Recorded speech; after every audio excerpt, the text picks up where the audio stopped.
I want to tell you a story about the Missisquoi National Wildlife Refuge, which is 60 miles south of Montreal, near the US-Canada border. It's this hugely productive and pristine wetland ecosystem, but things aren't quite right there. Even in this pristine refuge, there are problems. Scientists have been studying fish in 19 different wildlife refuges in the Northeast, and they found that 60 to 100% of the male smallmouth bass that they examined have female egg cells growing in their testicles. This is insane, Lewis. I mean, it is reminiscent of that three-eyed fish from The Simpsons that is mutating because of the outflows from the nuclear power plant owned by Mr. Burns. This is a condition called intersex, and some people are confused by this because the sex of fish is an interesting thing. There are hermaphrodite fish, and that's sort of the normal state of particular types of fish.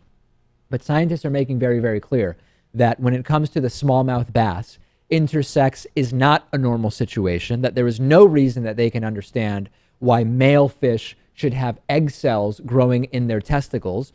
And the usual suspects are sort of being thought about: contaminants, pharmaceuticals that are being that are getting into the water supply one way or another, various chemicals used in productions for different industrial manufacturing processes, etc. And it also tells us that there aren't even really untouched areas, even an area that is part of a wildlife refuge, because the world is interconnected. Even there, we are seeing the harmful effects of human activity on Earth. Have they excluded the possibility that this is some natural mutation of some sort? I guess it hasn't been formally excluded or included, but all of the best analyses from scientists are that there is something here related to human activity that is causing this. Well, it's a little bit scary. I guess I would not want to be eating one of those fish. Makes you think about if right, like you said, if it's happening there, think about the fish in most of the rivers around here, for example. Yeah. I mean, how bad would that be? And this doesn't apply just to fish. I mean, this is a specific report about smallmouth bass in this particular wildlife refuge, but we've seen these intersex conditions caused by hormone disruption in all sorts of aquatic animals: alligators, turtles, frogs, just animals that are less commonly eaten in the West for sure. Although alligator, I guess in Louisiana, alligator is kind of popular, right, Lewis? I don't know how popular. People eat it. I've had it. I'm not a big fan, but Frog legs, turtle soup. Yep, all that stuff. Yeah. Anyway, not really my thing, but yeah, to each their own, as we like to say.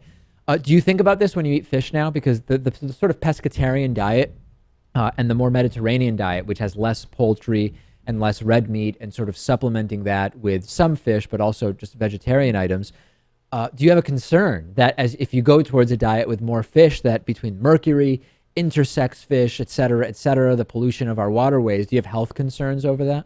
I do. I've cut down on the amount of seafood I eat, actually, and it's I do think about it. It's a shame that we now have to worry about that the same way we worry about meat coming from slaughterhouses and these nasty farms and all of that. Yeah. But I think we do have to worry. No question about that. Absolutely a concern.